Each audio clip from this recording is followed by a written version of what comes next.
I won't burn in Hawaii. I can promise you that. Oh, good. I like a challenge. I won't. I'm getting my sunburns out of the way for the year. I'm planning on using some sort of skin protection, so I'm not gonna burn when I'm in Hawaii because I don't want to be uncomfortable at any point. We can wander our way over, because this is Wandering Ways.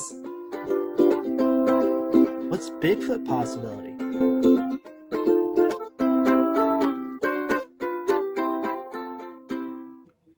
Clink. Like, how are you, my man? Oh, perfect and getting better. I cannot complain. The sun is gorgeous, arguably too hot lately. It's been like the last few days outside today, it's been like 80s, 90s, 100. It's been hot. Yeah, same here, man. I got a bad sunburn. I'm all red all over. Oh, yeah, you It's did. not good. You're pro It hurts bad melanoma. because that was that. That's from Thursday. Ooh, and it's still pretty good. Yeah. Dang. Yeah, And what's I got crazy is sunburn. I went with I got sunburn up on the shoulder from a bike ride I went on yesterday. yeah, no, it's that time of year, right? Got to get that base sunburn so you can get the tan down. Yeah, I've got a pretty good tan. Let's see if I can. My tan line will show up. I got right here, right? So I don't know if you can see it. My tan Yeah. line. Yeah, I I got the got I tan. got the hand I got the farmers, and then it turns into the burn, and then on the foot I got the flip flop. Oh, Like, I don't have the flip flop tan because I've been barefoot so much lately, and then I wear sleeveless so that way I get all the way up. I don't want those tan lines. I don't care about my wrist because that's always covered, but that other stuff, well,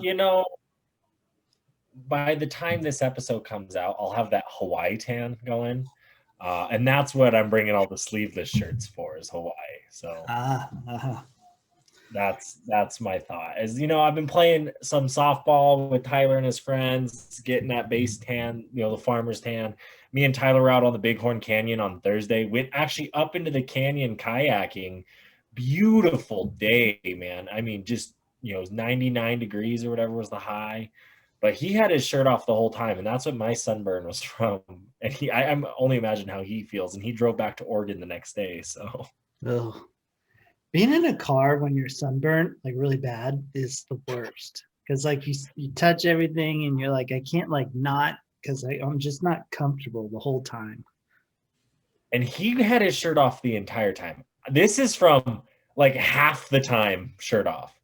I mean, did you guys use sunscreen? I don't personally. I don't. I don't know. I don't know if he did. I don't think he did because I don't think he packed it. Always be prepared, everybody. When you're out in nature, bring sunscreen in the summer.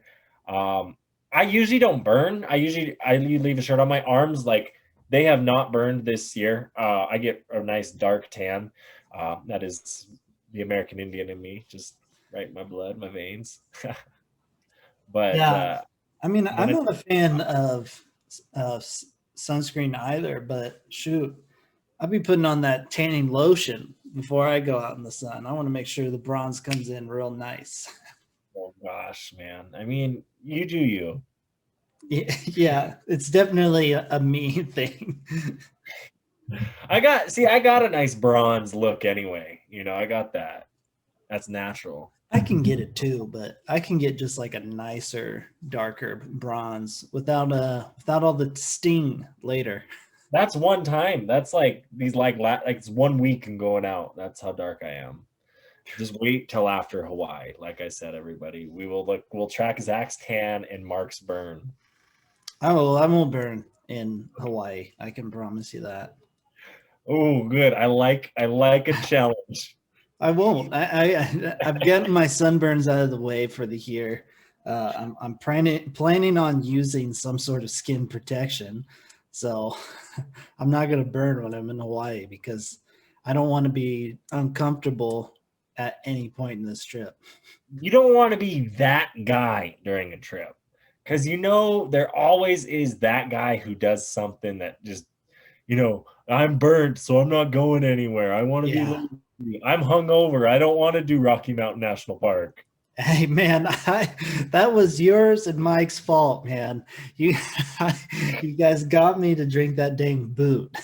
I know and that's fine. I mean, the one interesting thing about Rocky Mountain National Park was the weekend after Memorial Day that we were there. It was midweek, probably like a Wednesday or Thursday. And when we were there, a lot of the hikes and even the road weren't even open. That's because it was a lot of snow. So there really wasn't much to do for us anyway while we were there. Yeah. I guess we could have tried and attempted a harder hike, but we didn't. Yeah, no, we could have, but I wouldn't have made it. I've been looking up some stuff in Hawaii. I actually just saw something and I'm gonna make sure I write it down. It's in my head right now. Um, since we're technically not there, hopefully by the time you're listening to this, we have actually done this. Yeah, we have completed it, I believe. Yeah. So it comes out. Or if not, I'm just bad with my dates, but you No, guys we're still in Hawaii right now. see, look at that. See, I don't even know. But the listeners, I like to keep you guys interested. If you guys don't like that kind of stuff, message us, let us know. Or if you do like the banter we have, I don't know.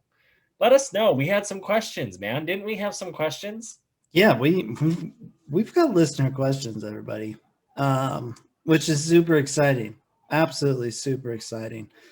This first question comes from Elizabeth from the great state of Washington, the Seattle area up in Washington.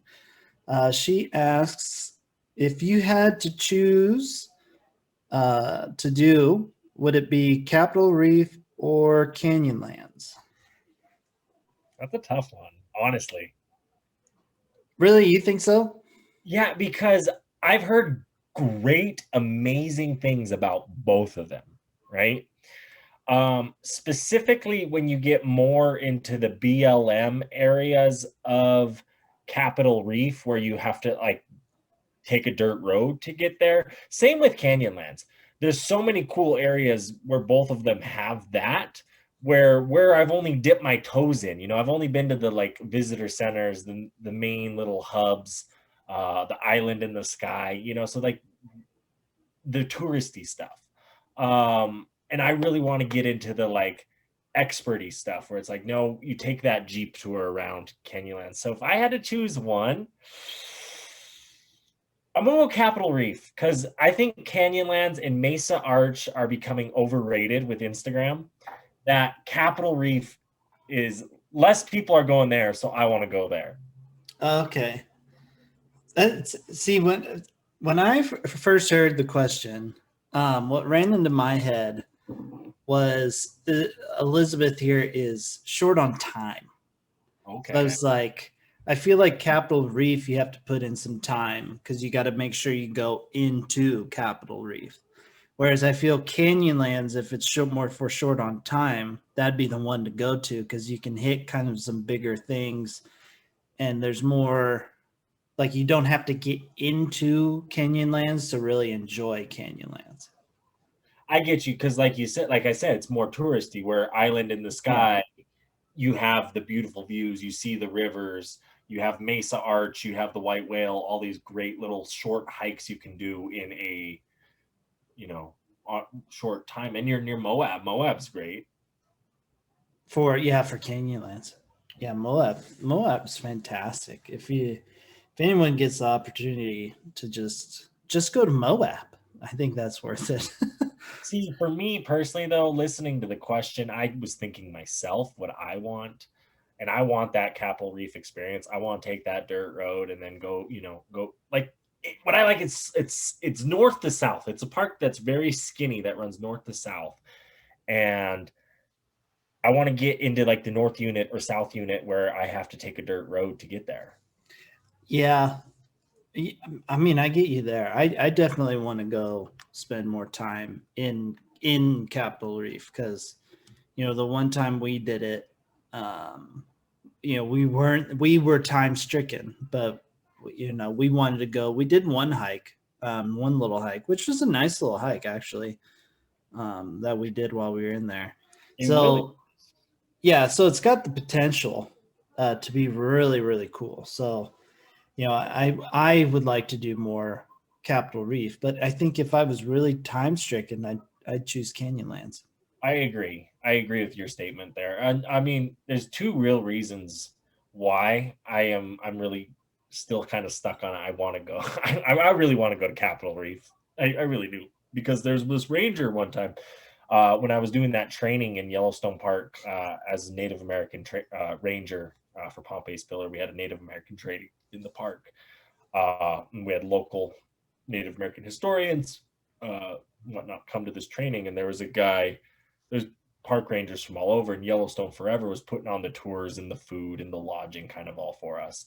And this Yellowstone Forever guy was telling me about Capitol Reef and how it was his favorite park. And he was from Utah, and just kind of talking about it in the same sense that I talk about Yellowstone here.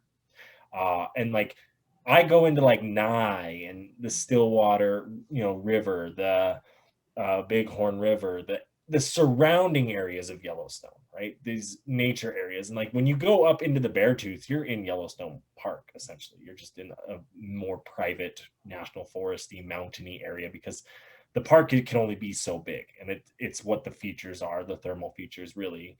The big lake, it's got it all, right? It doesn't need to be bigger because that's more they have to manage and they're not going to manage it. So National Forest does it. But it still is spectacular, and those spectacular areas around those parks. And I know in the desert you're going to have that in Utah, like those dirt roads. I'm thinking of my Montana dirt roads, and I'm like, I got to be about that. Yeah, I think the real hidden gem down there is Grand Staircase Escalante. I know. I actually think that's the real hidden gem, and I haven't done it yet, which is why it's hidden because I haven't done it yet. But I think it's a real gem. Well, and what ticks me off about that one is it's starting to blow up because of Instagram. Because there's some like, I'm talking some big hikes you have to do to get to some cool shit out in the desert. And Grand Staircase Escalante is that, like, it's that place where it's just, there's so much that it's just BLM land. We don't want to deal with it. But when I was working for the BLM, like, I was seeing the like 1980s, 1990s photo pictures of these places because that's how, how backed up our government is with their data. And in the BLM, especially, right? And like seeing Grand Staircase Escalante and being like, I want to go there. And on our road trip, pointing it out to you, like, no, look at how big this BLM land is. Like, there's different hikes, there's various places. I have a magazine that like, it's on the BLM internal BLM magazine cover of like this really cool blue pool there at Grand Staircase Escalante. It's like, I want to go, but social media is really going to drum it up again. And I'm interested because BLM land is typically the land that is sold off to become private land. Like Bears Ears National Monument and things like that, like the land around that, a lot of it happens to be National Forest, BLM. So what happens when those areas start becoming the like, Delicate Arch, the Old Faithful, these gems, these monuments that people are going to come to, what are they going to, then what gets developed, what land gets sold off to be developed so people can come and stay. And yeah, that will be interesting for sure. See how that kind of plays out. I could go on forever. Sorry. Yeah, that's a definite. Yeah, I mean, it's the blessing and the curse of Instagram, right? Because and this could be because of the pandemic too, but parks are seeing an increase in people coming to visit. Well, and that's hugely due to the fact of the getting outside crowd. It's hit us. COVID caused it. People are buying more kayaks. People are buying more golf clubs. People are buying more outdoor goods. It's just a proven fact. Jeeps are at an all-time high. Your outdoor SUV type vehicles are at an all-time high. ATVs, the Ford Bronco, stuff like that. And that's all because we're cooped up inside. So people are wanting that to go out, and these national parks are feeling that. And they're feeling it on all levels. Yeah, no, yeah, they really are. I mean, which is awesome. It's awesome that people are going out, but we have to be smart about, we have to be good people. But anyways, we're going to move into, before we get too far off topic here, we're going to move into our second listener question that we had planned today. And this one comes from Stan in Columbus, Ohio. A great state of Ohio. We love that our Wanderers are all the way out there. But anyways, question from Stan is, what is the weirdest, scariest, or most interesting thing you have seen in a park? Oh, well, we kind of talked about this, so I'll let you kind of. Yeah, well, it was tough because I couldn't think of anything like weird per se, and maybe it's because I set the bar pretty high for weird, because of where I've lived. I've seen some weird. So I think the bar's pretty high for weird. And then, we got into scary too when we talked about bears. But even then, I don't know, there wasn't really a time where I was like, I was more afraid of a bison encounter one time because a bison stepped toward us to kind of show his dominance. We've talked about this before on the podcast. Yeah. But yeah, not a bear. And I mean, it was scary the one we encountered in Glacier was scary in the sense that he was kind of running. He was kind of excited, but I think he was just excited to see people. Which, that's what makes a bear tick sometimes is people, but this one was juvenile. So I wasn't too worried. And there was enough people around me to where I've never seen a bear go crazy and maul a bunch of people, because they're just as afraid of you as you are them. And they really only attack if that's the last resort. And in that case, in the cases we've had with bears, it's never been the last resort. Yeah.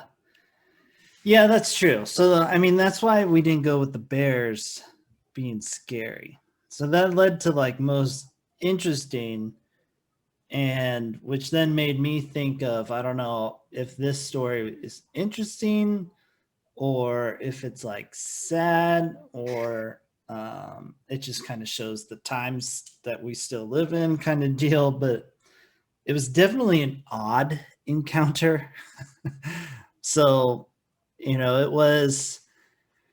I think it was actually the time we went when you proposed to Thea. I think it was that trip.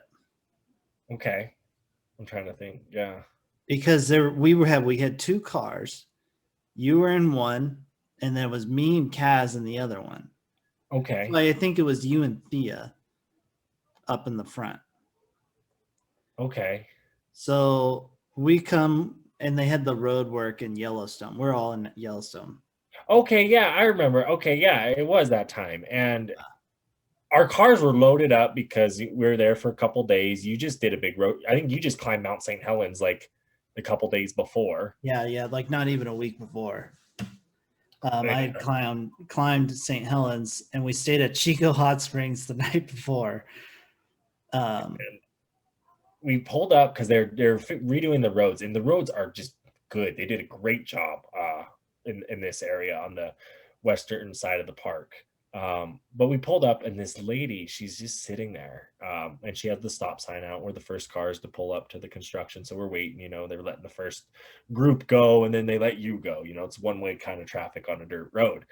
And I'm in my car. I'm in my Kia Soul at the time, and I get my camera and shoot it out the window real fast, right at this orange construction cone. Or I point, actually. You point, and then I think it was Kaz and I got out of our car because we were in the car behind you in my Jeep Compass. We had gotten out of the car and started acting to take pictures of it. So we just started taking pictures of it jokingly because Zach had pointed and we started taking pictures because that's what we were doing the way in, though, is anytime we saw something, we would point. Well, and which is hilarious because of how many times, we've been in Olympic National Park with multiple cars. We've been in Yellowstone Park with multiple cars. We've been in Glacier Park with multiple cars. Never once have we gotten walkie-talkies. We use the hands out the window. I would love walkie-talkies. Honestly, we should. Like, I don't know why we don't. Yeah, we should get walkie-talkies. That'd be amazing. The Wandering Ways walkies. Yeah, there we go. Channel 7. No. So anyways, that's what we were doing, right? We use hands and we point, take pictures of whatever we see. Maybe we pull off. It's all hand signals type deal. Because there's no service in the parks either. So that's how we're doing it. And we're waiting there for a while. And I think you had come back to talk to Kaz and I because we had to wait. It was a long fucking wait. Like, I think the lady said it was like, it's going to be about half hour, 40 minutes, something like that. So yeah, we had huge wait and we didn't care. We were just like, all right, we're here, well, but we're talking and she comes over and starts like talking and she goes, that was absolutely hilarious of you guys. And we looked at her like, what was hilarious? And she goes, you guys taking the picture of the traffic cone, making fun of the tourists, the Asian tourists. And Kaz, you and me all got like this hit at the moment. You can tell we all heard it and we're trying to comprehend what she had just like said. And we were like, yeah, just we were just goofing off, really. Yeah, because she was like totally like in the most like she was being an ignorant racist rather than like a blatant racist. And because she's just like the tourists, the Asian tourists, I don't like them. She went on about it and talked about it. Yeah, she got on a soapbox. And we're just like, we're not about that. We like everybody. So, all right, cool. We were just like, this not where we wanted this to go. Kind of wish it didn't go this direction. So, yeah, so that'd be a weird, odd, sad, I don't know, whatever kind of story we want to call it. Same day, because that's the same day, because we're like, well, we're just going down to Old Faithful, going to go to the cabin and get our cabin, whatever, right? That was that day. And it was they had a power outage, so the key cards weren't working for some rooms. Right. It was a whole delay. Long story. We'll get into this story another time. It's a good story. But when me and Thea were standing in line to get the keys to the room, there was a lady in front of us who like got a key to her room, but it was a room with like people sleeping in it already. So she like walked in on two people. She came out like, I just walked in on two people sleeping in that room, and good thing they were sleeping because they didn't see me, but this is weird. It was fun, but it was a good day. That was a good day. Yeah, I remember being in the Old Faithful there, and they had the glow sticks all mapped out. Yeah, right along the walls and stuff, giving everybody glow sticks. That was an interesting experience for sure. Yeah, it was a good time. It was a blast for sure. Yeah, we experienced the power outage at Old Faithful. Yeah. But it kind of goes into when we visit the parks. It was a great question by Stan because it kind of spearheaded the whole talk today, almost kind of. You're gonna see. You have the chance to see some interesting things, and it goes. There's a phrase out there I've heard, and I like to use it too. common sense doesn't come to common people. And tourists, dumb tourists, they're a thing. So, Wrong. yeah. You're not wrong. Yeah. So, right now, there's been a lot of bear activity. So, for this week's Cool Shit in Nature segment, we're going to bring to a story because we want to highlight the fact that we need to be better at interacting with these animals. And, if we don't, stuff kind of like this will and sometimes has to happen. So, for anybody just listening, there's a grizzly bear and he charges at a park ranger who's trying to control the scene, essentially. And the park ranger has to then shoot the bear with rubber bullets, I believe. Yeah. Followed by he starts shooting something in the air for explosions. Yeah, they like the sound banging just kind of pushes the bear into the woods. And honestly, good call on the park ranger. They are trained to do this stuff. They know what to do it. They practice it. Go track your tax dollars. They'll see these guys doing that. And go to Yellowstone and just experience a bear jam if you are lucky to do so. Yeah. They're a scene because it starts with one or two people stopping, and they're usually stopping in a place that there's no pullout or there's no safe spot to watch from the road. Yeah. And they block bridges, they block other traffic, and it can create hour-long traffic jams. And these roads are only 2-lane roads, one way each way. So these rangers and stuff have trouble getting to the scene if you aren't using the pullouts and aren't doing the correct things. And then on top of it, they got to manage a grizzly bear. And in this case, where the grizzly bear is running at the park ranger, there's people out taking photos, I guarantee it, hanging out of their cars, just getting wild, because that's just what happens, in these bear jams. And the ranger has to do what he has to do best for the situation, and he's going to scare the bear back into the woods so that people, keep driving on and disperse. That's just what it is. And it's kind of crazy that we have to get to those points, but we also have to think when we're the tourist. We have to read the newspaper that the park gives us with the rules when we pull in. It's if we all followed the rules, we would be so much happier with one another. Oh, 100%.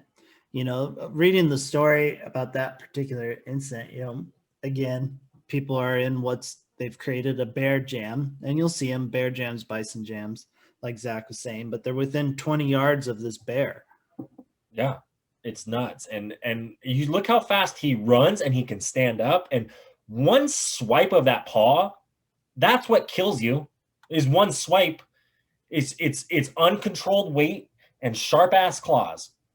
The bear is not even intending to kill you. It's just swinging at you, and we're just not strong. Yeah, we're gonna die for sure. 20 yards, I think, can zero in on you real quick. And I know most of the people at national parks, aren't the quickest on their feet. No, you're exactly right. So put a bear between you and 20 yards, and who's got more speed and agility? I'm going with the bear. I'm sorry. Yeah, because also, look at the terrain, right? The bear knows that terrain. You don't. Yeah, exactly. It's not a sidewalk. Yeah. But, it just goes to show we gotta be more conscious and aware of things so we can be, good visitors, because that is what we are. We're visitors. And speaking of visiting, so this last week I visited Yellowstone. Ooh. And I saw a bear. Actually, it was a mama bear, and she and her two cubs, and she actually nursed her two cubs in front of us. But guess where it was at? Bear Guess where this? No, take a guess. Was it by where we saw those two bears? No, it was by where I always say I see a bear. And It was there. bear with me. That's funny. It was right by that bridge. I'm like, always around here. Bears there. Yeah, it was a black bear. And what was kind of crazy is we pulled up and we were able to pull off to the side of the road in this pull out. We got out, we stood up on these rocks, and we just heard this.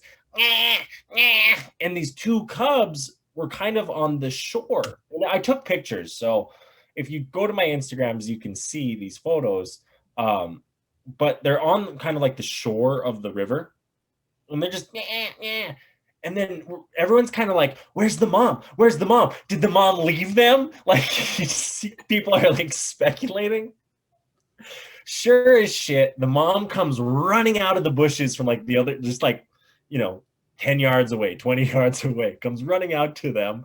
She's kind of wet. So it's like, maybe she was taking a bath or getting a drink. Like, just stay here. I got to do something real quick. And because they come running up to her, like, where the fuck have you been? I think I'm still more amazed you actually saw it at that bridge.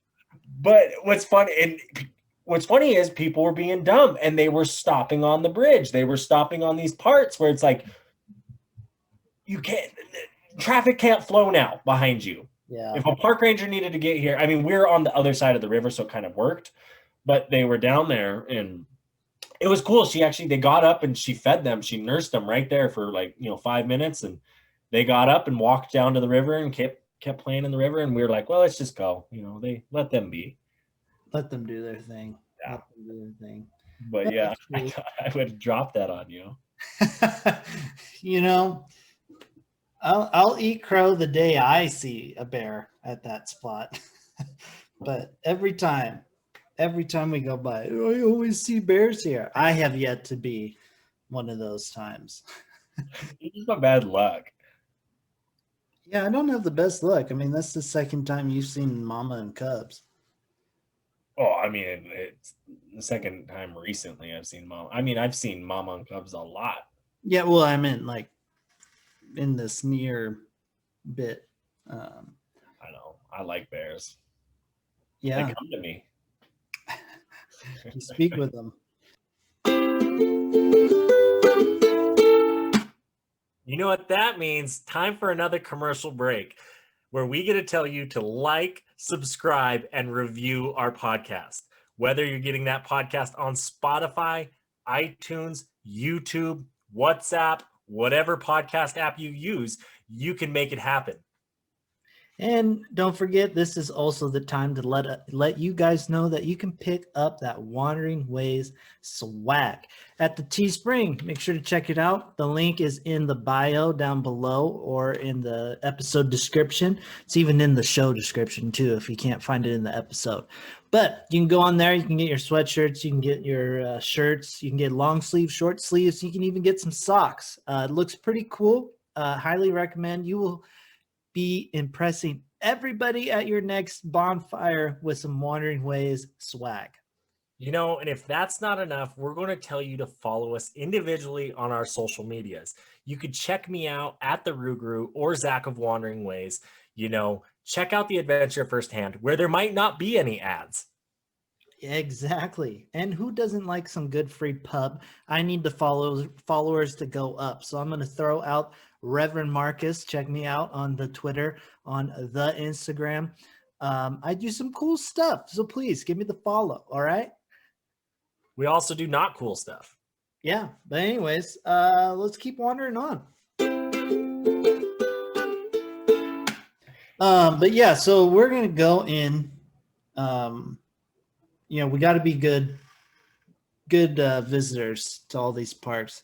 So we're going to go and I have found a bunch of stories about tourists being questionable, just using questionable knowledge or being an idiot themselves. Some of them you may have heard, some of them you may not have heard, but we're going to say each of them And hopefully we could come away from this being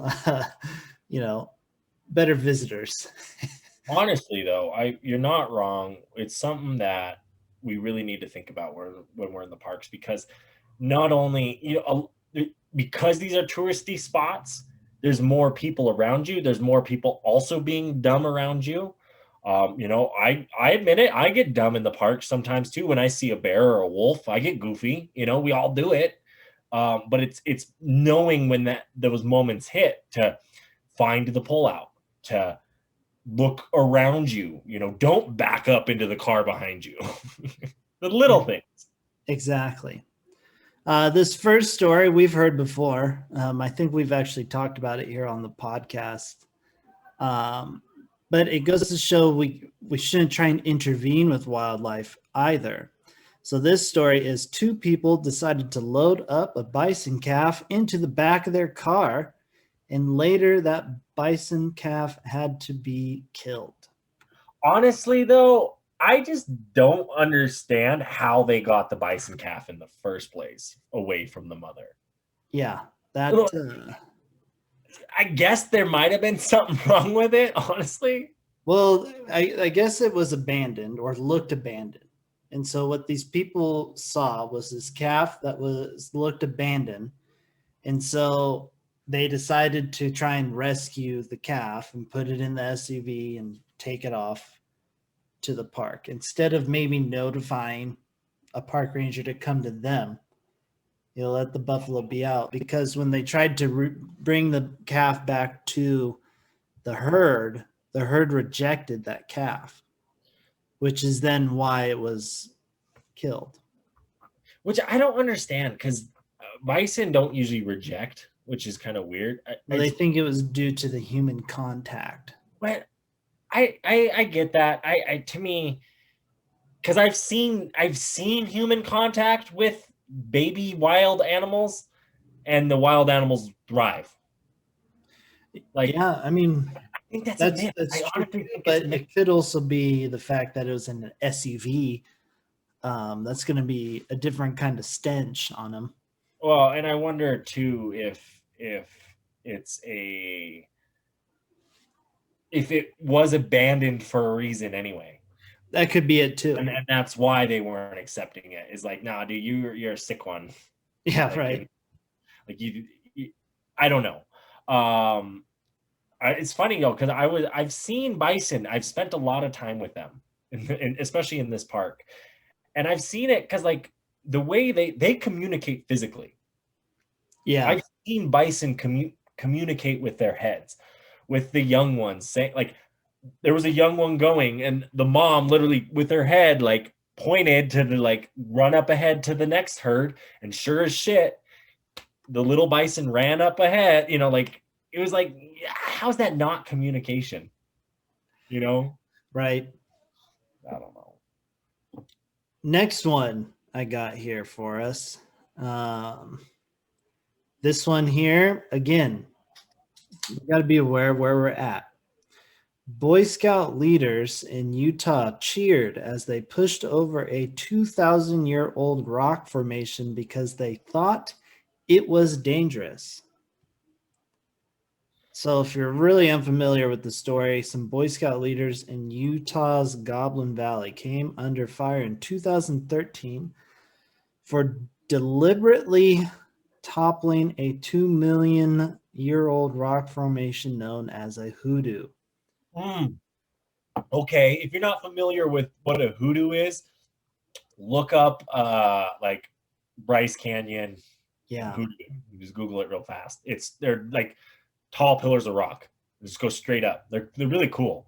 I could see that. I could see someone pushing something over like that too. I bet you for liability reasons they claimed they thought it was dangerous. Well, they filmed it. They filmed them toppling it over, and they later claimed probably to try and make it seem like they weren't deliberately vandalizing. Yeah. But interesting enough, they did get charged. They received The men later received probation for third-degree felony charges. Wow. Well, felony, that does suck. Yeah. Yeah, but again, don't try and ruin the landscape. You're in a park, You don't have to add to it, you don't have to take away from it. Let it be, let it do its thing. That's what these parks are there for. And don't take anything because you're not supposed to. Exactly. Next one is, again, just kind of trying to use our heads here, and maybe this one actually is really dangerous, what this person did. So this story is: a man dropped a rock from the top of a busy hiking trail in the Grand Canyon, nearly hitting several hikers. Oh, fuck. And that's how you start a rock slide. Yes. Oh, there are rock slide. That's how you do it. To just gravity, 9.8 meters per second down with a mass. You get hit. That's not going to feel too hot. No. Trust me, I get their thinking, the person. We've all had the thought we want to watch something roll down this canyon because it'd be cool. But don't do it. If you're on a hiking trail, don't do it. Don't be a douche. Yeah. Well, no, I was just in the Bighorn Canyon with Tyler, and that's a canyon. And the way canyons work, right? They have cliffs, and then they kind of, go out, and they have more cliffs. It's just the way they form, and the layers. And when you get to those steep areas, right, where it starts to go straight up like a cliff, all that shale rock is it's ready. It's waiting for that one rock to hit it and just go and wipe it out and build the next slot, because that's how erosion works. Yeah. We speed up erosion. For real, just, don't. I know it looks like it would look cool, but it's not worth it. It's really not worth it at all. So this next one, we're going to go one more kind of more serious one. Then we're going to get into the funny tourist things, because there's some in here that are pretty good. But the first one, we got to be better people. Tourists tried and failed to light fossilized wood on fire, which also happens to be illegal. Why were they doing that? Where were they doing that? Petrified Forest National Park. Park ranger there, or a guy was working in Petrified Forest National Park as a researcher. I watched two tourists pick up pieces of petrified wood or rocks and try their hardest to light them on fire. This is actually illegal, as was their decision to take the pieces of petrified wood home with them when they finally decided that they wouldn't burn. I waited until they left and then called them into the law enforcement. They were stopped at the gate and their car was searched. Isn't that nuts? They just those gates know when you're coming. Yeah, right. Oh, fuck. People are dumb, man. Don't be dumb. Trying to petrified wood. That is a rock. That's basically what it is. Yeah. You're not going to. That's exactly what it is, a rock. Yeah. You're not going to get that on fire. Fuck, man. We're going to lighten things up with some idiotic tourist things. Or what's that? There used to be that show, Kids Say the Darndest Things. Oh. I think tourists say the darndest things. I think they're just Turons. Yeah. This person, a person on a whale watching tour, asked the guide what elevation they were at. If you're curious, whales live in the sea or the ocean, and that would be sea level. Below. No, you're at sea level. Where they were at? Yeah, they're on a boat on sea level. He was asking where they were at. Yeah. Oh, God. That's like Ranger Alexander, when we had him on, he told us about the time at Pompey's Pillar. there was a guy because they built the log canoes out of wood, and he was like, wood doesn't float. Yeah, right. Just like, That one. why? How did you get a driver's license to like come to this park? Yeah, Like, how? yeah. That one. That one's pretty. That one's pretty. Wood don't float. That's useful. I love Alexander's response when he was on the podcast talking about it. Which, if you guys haven't heard that, go check out our interview with Ranger Alexander. Uh, it's like one of our first interviews out there. Alexander is the man. If you haven't, if you don't know who he is, he's a great ranger and a great friend of Wandering Ways. But he talks about that tourist saying wood don't float, and It's a good story. Yeah, it's a good story. Go check it out. That one's up there with this one. This is another Yellowstone fun one. Of course. Visitors complained to the hotel staff that the bears in Yellowstone weren't trained to come out and play. Right? Like, and that stuff right there, that leads to the video we saw earlier. Well, you're not wrong, but I also, have you tried to ever book a room at one of those hotels? No. You're paying upwards of $200, $300, $400 a night. So that's who's paying for that room. That's who's making that comment. It's someone who lives a nice life, that, nice golden spoon. Yeah, that one's. The bears are wild. You got to wipe your ass when you go camping. Like, people do that. I mean, that's okay. If that's where you're at, you're going to I want to see all the park hotels. I want to stay in as many park hotels as I can in my lifetime. I'm waiting till I'm older to do it with Thea. Whereas like now I'm going to go camp, where I'm wiping my ass with a leaf, because that's, to me, that's camping. But there's people out there that would consider that camping. They're staying in the hotel in the park. Oh, 100%. They're out in nature, which I get. They're out in nature, but you are. But I just don't count it. Everybody counts things differently. Everybody counts things differently. I was going to say that was going to be the last one, but I got one more on here. It's not a funny one. It's kind of more of a serious one. And I think, this isn't really a dumb tourist, but it's something we can all kind of think more before we go out on these adventures. This story is ill-prepared hikers thought they could summit Mount Whitney in 2 to 3 days with only Cliff Bars as fuel. It's pretty. That's pretty bold of them. The hike itself to the Mount Whitney and then back to the trailhead is like a 2 to 3 day. Yeah, you need more food. If you're gonna do something like that. Like, I understand, like, you doing Sisters Mountain in a day, like, you can. Yeah, that one you can bring Cliff Bars, Cliff Bars, because you can honestly go up in the morning and you're back in the pub that evening. But Mount Whitney's 2 to 3 days, 70, 80 mile hikes. Now, maybe they brought 50 Cliff Bars for just them. Now 50 is even kind of a lot, but maybe they did bring upwards to like 20 Cliff Bars to just mow down. Now, I forgot water, huh? Yeah, I would probably never eat a Cliff Bar again if that was me. But the main takeaway from this is like, be prepared.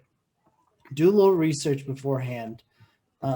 If you're not familiar with it, and maybe think the worst. When I was doing Mount St. Helens, we met some people that were coming down as I was going up, and they told me they took a wrong turn, had to spend the night out there. So yeah, and that's as quick as that can happen. Yeah, you take one wrong turn, you're now spending the night out there.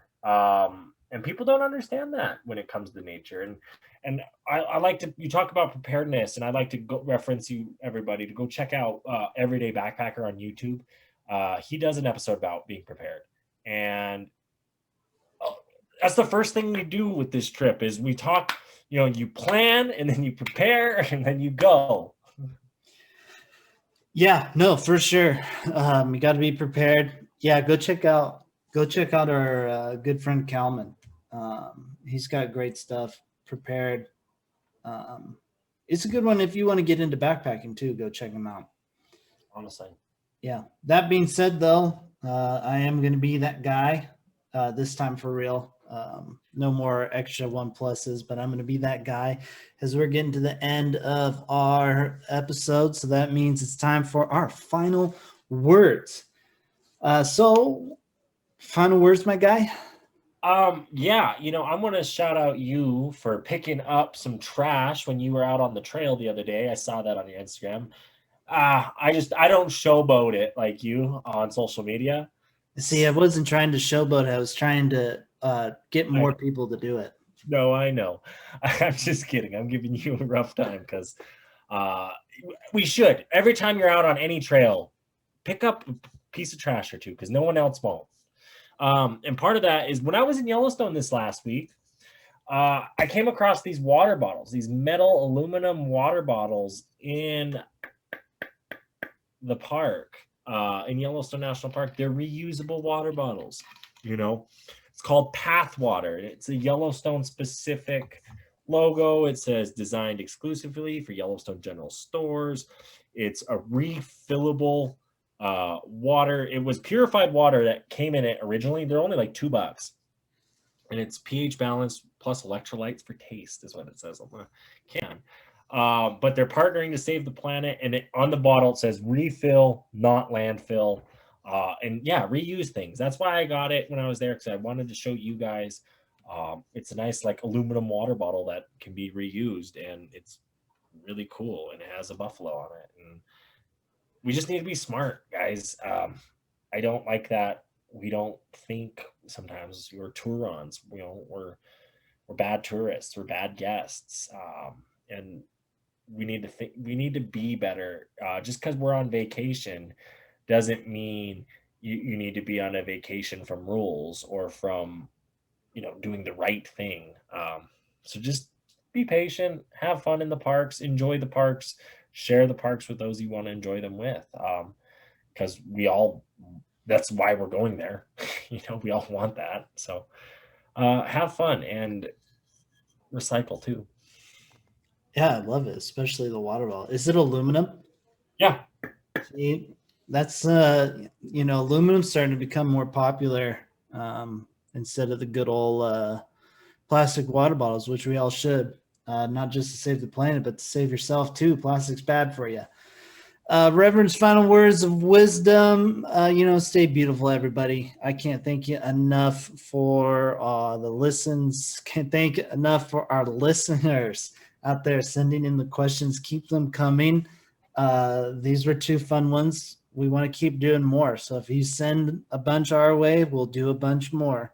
They can be from experiences. They can be our tips and tricks on certain things. The questions today kind of both extremes. So, keep them coming that way. As for my true final words of wisdom, you kind of stole my thunder when you said about picking up the trash and all that, because that's what I was going to talk about today.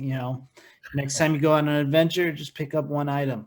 I'm hoping to do something in July, maybe like trying to organize a little personal beach cleanup where I just go out and clean up as much as I can on the beach, turned into a weekend of exploring and cleaning up our beautiful beaches. But, stay tuned for that, everybody. That should be coming up in July, I hope. Hopefully. Thoughts and prayers. That being said, peace out, everybody. Bye.